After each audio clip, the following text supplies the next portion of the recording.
Hi అండి. Welcome to Bhavani tailoring channel. ఇదైతే boat neck అండి. బోట్ నెక్ ఈ విధంగా డిజైన్ అయితే కస్టమర్ పెట్టమన్నారు. తన సైజ్ బ్లౌజ్ కూడా ఇచ్చారు. మీకు అది చూపిస్తాను.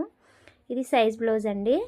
ఈ విధంగా సేమ్ ఫోటోలో ఎలా అయితే చూపించానో అదే విధంగా ఉందండి ఈ నెక్. మీకు బ్లౌజ్ మీద సరిగా క్లియర్గా కనిపించకపోవచ్చు.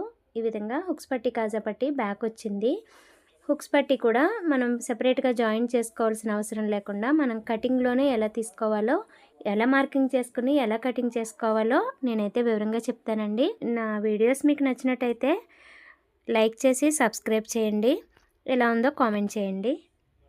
ఇప్పుడైతే వీడియోలోకి వెళ్ళిపోదాం. కాటన్ లైనింగ్స్ వాష్ చేసిన తర్వాత ఈ విధంగా క్రాస్లు అనేవి ఉంటాయి. క్రాస్లన్నీ కరెక్ట్గా స్ట్రైట్గా ఉండేలాగా మార్కింగ్స్ చేసుకుని స్కేల్తో లైన్గా కటింగ్ అనేది చేసుకోండి. ఈ విధంగా స్ట్రైట్గా కట్ చేసుకొని కటింగ్ చేసుకోవాలి. ఇది బ్యాక్ హుక్స్ అని చెప్పాను కదా, అందుకే ఓపెన్స్ అనేవి మన సైడ్ పెట్టుకోవాలి. ఈ విధంగా ఓపెన్స్ ఉన్న సైడు 1.5 ఇంచులు అనేది మార్క్ చేసుకొని హుక్స్ పట్టి కాజా పట్టి కోసం ఇలా 1.5 ఇంచులు మార్క్ చేసుకోవాలి. ఇది మార్క్ చేసుకున్న క్లాత్ని లోపలికి ఫోల్డింగ్ చేసేసుకోవాలి. ఇది కొలతలో భాగంగా ఉండకూడదండి. ఇది సెపరేట్గా లోపలికి ఫోల్డింగ్ చేసేసుకుంటే మనం మెజర్మెంట్స్ తీసుకున్నప్పుడు ఎటువంటి ప్రాబ్లం ఉండదు. క్రింది సైడ్ ఒక పావించ్ అనేది మార్క్ చేసుకుని ఈ బ్లౌజ్కి వేస్ట్ లూజ్ అనేది నడుము లూజు 8 ఇంచులు ఉందండి. ఎక్స్ట్రా 1 ఇంచు డాట్స్ కోసం, 2 ఇంచెస్ ఖర్చు కోసం. బ్లౌజ్ పొడవు అయితే 16 ఇంచులు వచ్చింది. అదే ఎక్స్ట్రా 2 ఇంచెస్ పెట్టుకున్నాం కదా, అక్కడ కూడా 16 ఇంచులు మార్క్ చేసుకుని ఇలా లైన్ గీసుకోవాలి. ఈ మెజర్మెంట్స్ అనేవి నేను ముందుగానే తీసుకుని మీకు డైరెక్ట్గా మెజర్మెంట్స్ తోటే మార్కింగ్ చేస్తున్నానండి. ఎందుకంటే ఇది కొంచెం టైలరింగ్ వచ్చు, బోట్ నెక్ కటింగ్ అనేది మాకు వచ్చు అనేటి వాళ్ళకి డిజైన్స్ కుట్టడం చాలామందికి రాదండి. ఇలా డిజైన్స్ ఎలా మార్కింగ్ చేసుకోవాలి అని చూపించడానికి ఈ వీడియో చేస్తున్నాను. దీనికి చెస్ట్ లూజు 9 ఇంచులు వచ్చింది. ఆ 9 ఇంచుల దగ్గర మార్క్ చేసుకుని ఈ విధంగా కిందికి మనం 1 ఇంచ్ అనేది మార్క్ చేసుకున్నాక డాట్స్ కోసం ఎక్స్ట్రా అక్కడికి ఇలా లైన్స్ అనేవి గీసుకోవాలి. ఎక్స్ట్రా 2 ఇంచెస్ ఖర్చు కోసం మార్కింగ్ చేసుకున్నాంగా అక్కడ కూడా మార్కింగ్ చేసుకొని ఈ విధంగా మార్కింగ్ చేసుకున్న తర్వాత షోల్డర్ అనేది ఈమెకి 14 ఇంచులు వచ్చిందండి కస్టమర్కి. 14లో సగాన్ని తీసుకోవాలి, అంటే 7 ఇంచులు అనేది మార్కింగ్ చేసుకోవాలి. ఇక్కడ బోట్ నెక్కి షోల్డర్ ఎంత అయితే పెట్టుకున్నామో చంక డౌన్కి కూడా అంతే పెట్టుకోవాలి. అదే 7 ఇంచుల దగ్గర మార్క్ చేసుకుని లైన్స్ అనేవి గీసుకోవాలి.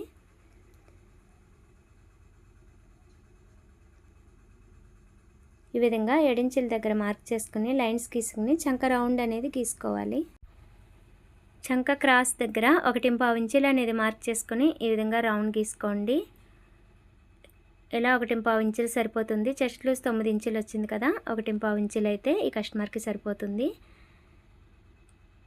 చంక రౌండ్ అయితే 9 ఇంచులు వచ్చిందండి, కానీ మనకి ఇక్కడ 9 ఇంచులు అనేది రాలేదు, 8.5 వచ్చింది. కాబట్టి కొంచెం ఇలా ఎక్కువ ఎక్స్ట్రా అనేది మార్కింగ్ చేసుకోవాలి. బోట్ నెక్ అనేది చెస్ట్ లూజ్ కొంచెం ఎక్కువే ఉంటుంది. ఈ విధంగా 9 ఇంచుల దగ్గర మార్క్ చేసుకొని ఎక్స్ట్రా 2 ఇంచెస్ పెట్టుకున్నాం కదా, అక్కడ కూడా ఒక పావించ్ అనేది ఎక్స్ట్రా మార్కింగ్ చేసుకోవాలి. నేనైతే మర్చిపోయానండి. ఈ విధంగా మార్కింగ్ చేసుకొని బోట్ నెక్ మార్కింగ్ చేసుకున్నప్పుడు షోల్డర్ నుంచి మార్కింగ్ చేసుకోవాలండి. ముందుగా షోల్డర్ని మార్కింగ్ చేసుకొని మిగతా అంతా నెక్ వెడల్పు ఉంచుకోవాలి. షోల్డరు 3 ఇంచెస్ ఉందండి కస్టమర్ బ్లౌజ్కి. అలానే 3 ఇంచెస్ పెట్టుకుని మిగతా ఎంత ఉందో అదంతా నెక్ వెడల్పుకి ఉంచుకోవాలి. అయితే 4 ఇంచులు వచ్చింది నెక్ వెడల్పుకి. ఈ విధంగా హుక్స్ పట్టి తీసుకుని కింద వైపు పావించి వదులుకుని నెక్ డౌన్ ఎంతైతే ఉందో అంత మార్కింగ్ చేసుకోవాలి. మార్కింగ్ చేసుకొని అదే 4 ఇంచుల దగ్గర ఒక మార్క్ చేసుకొని పైన ఎంతైతే వచ్చిందో అంత కొలత ఉండేలాగా కింద కూడా మార్క్ చేసుకొని లైన్స్ అనేవి గీసుకొని ఇక్కడ షోల్డర్ అనేది కొంచెం తగ్గించానండి, ఎందుకంటే నెక్ వెడల్పు బాగా తగ్గిపోతుంది అనేసి షోల్డర్ తగ్గించి ఒక 4.5 ఇంచుల దాకా నెక్ వెడల్పు అయితే పెట్టాను. ఈ విధంగా 4.5 ఇంచులు కింద కూడా మార్క్ చేసుకుని ఇలా లైన్స్ అనేవి మార్కింగ్ చేసుకోవాలి. నడుము సైడు 8 ఇంచులు వచ్చింది కదా, 8లో సగం 4 ఇంచుల దగ్గర మార్క్ చేసుకొని ఈ విధంగా 3.5 ఇంచులు పొడవు అనేది మార్క్ చేసుకొని అటు పావించు ఇటు పావించు డాట్స్ కోసం మార్కింగ్ చేసుకోవాలి. ఇంకా మార్కింగ్స్ అయితే కంప్లీట్ అయినాయి కదా. అయితే డిజైన్ అయితే ఈ లైనింగ్ పీస్ మీద మార్కింగ్స్ చేయకూడదండి, క్యాన్వాసింగ్ మీద మార్కింగ్ చేసుకోవాలి. మీకు అది ఎలా చేసుకోవాలో చూపిస్తాను. ఇవైతే మార్కింగ్స్ ఎలా ఉన్నాయో అలానే కటింగ్ అయితే చేసుకోవాలి. ఈ విధంగా కటింగ్ చేసుకుని క్యాన్వాసింగ్ పేపర్ తీసుకొని 4.5 ఇంచుల దగ్గర పైన కింద ఈ విధంగా మెజర్మెంట్స్ తీసుకొని ఈ విధంగా లైన్స్ గీసుకోవాలి. పైన 4.5 ఇంచులు పెట్టుకున్నాము డబుల్ ఫోల్డింగ్ మీద. ఫోల్డింగ్ అనేది మన సైడ్ ఉండాలి. పైనుంచి క్రింది వరకు ఒక 3 ఇంచులు అనేది మార్కింగ్ చేసుకుని ఈ విధంగా లైన్ గీసుకోండి. ఇక్కడ బటన్ అనేది వస్తుంది, లేదా డోరీస్ పెట్టుకున్న, బటన్ పెట్టుకున్న, హుక్స్ కాజల్ పెట్టుకున్న ఒక 3 ఇంచెస్ అనేది డౌన్కి గీసుకుని ఈ విధంగా రౌండ్ షేప్ గీసుకోవాలి.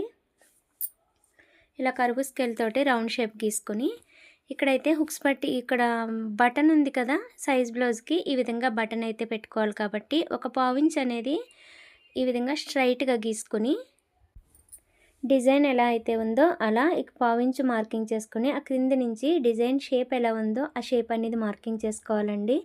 మీకు ముందు డిజైన్ చూపించినప్పుడు, వీడియో పెట్టినప్పుడు అది కట్ వర్క్ షేప్లో డిజైన్ అయితే మార్కింగ్ చేసి, కటింగ్ చేసి, స్టిచ్చింగ్ చేసి వీడియో అయితే పెట్టాను. అయితే ఇంకా కొంచెం సింపుల్ నెక్ అయితే చూపించమని అడిగారు, అందుకని ఈ విధంగా సింపుల్గా అయితే చూపిస్తున్నాను.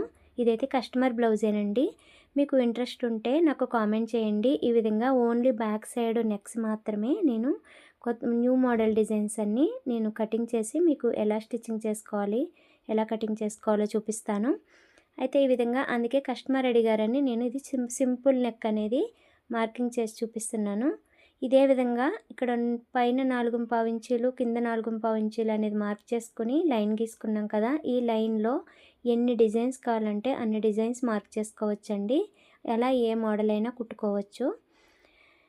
చాలామందికి బ్లౌజులు అయితే స్టిచ్చింగ్ చేయడం వస్తుంది, నెక్లు డిజైన్ చేయడం రాదు కదా, వేరే టైలర్కి మళ్ళీ ఇచ్చేస్తూ ఉంటారు. మేము నెక్లు అయితే స్టిచ్చింగ్ చేయడం రాదు, మాకు బ్లౌజులు కుట్టుకోగలమని. అలాంటి వాళ్ళు కూడా ఎవరికి ఇవ్వాల్సిన అవసరం లేకుండా ఈ విధంగా మార్కింగ్స్ చేసుకొని ఇలా పేపర్ స్ట్రిప్ మీద, క్యాన్వసింగ్ మీద ఈ విధంగా మార్కింగ్ చేసుకొని స్టిచ్చింగ్ చేసుకుంటే చాలా ఈజీగా ఏ డిజైన్ అయినా స్టిచ్చింగ్ చేసుకోవచ్చండి.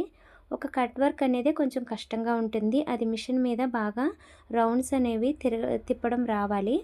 ఈ డిజైన్స్ అయితే చాలా సింపుల్గా కుట్టేసుకోవచ్చండి. మార్కింగ్ మీదే మీరు స్టిచ్చింగ్ అనేది రావాలి. ఆ విధంగా స్టిచ్చింగ్ చేయడం నేర్చుకున్నారంటే మీరు బ్యాక్ సైడు నార్మల్ బ్లౌజ్కైనా, ఇలా బోట్ నెక్కకైనా, ఏ నెక్కకైనా ఈ విధంగా చాలా నీట్గా కుట్టుకోవచ్చు. ఈ విధంగా పేపర్ స్ట్రిప్ మీద, ఇది లేడీస్దండి, లేడీస్ డ్రెస్సులకి ఇలా బ్లౌజులకి వాడేది దీన్ని. ఇది కొంచెం పలసగా ఉంటుంది, జెంట్స్కి వాడేది అయితే చాలా స్ట్రాంగ్గా ఉంటుంది. ఇదైనా వాడుకోవచ్చు మీరు, అదైనా వాడుకోవచ్చు. ఈ విధంగా మార్కింగ్ చేసుకొని సెంటర్కి ఒక 1/4 ఇంచ్ అటు, 1/4 ఇంచ్ ఇటు మార్కింగ్ చేసుకోండి. ఈ లైన్స్ ఏవైతే గీసామో ఎక్స్ట్రా వాటి మీదే కుట్టు అనేది రావాలి. మీకు స్టిచ్చింగ్ వీడియో కూడా నెక్స్ట్ వీడియోలో పెడతాను, అప్పుడు స్టిచ్చింగ్ చేసినప్పుడు మీకు వివరంగా చెప్తాను.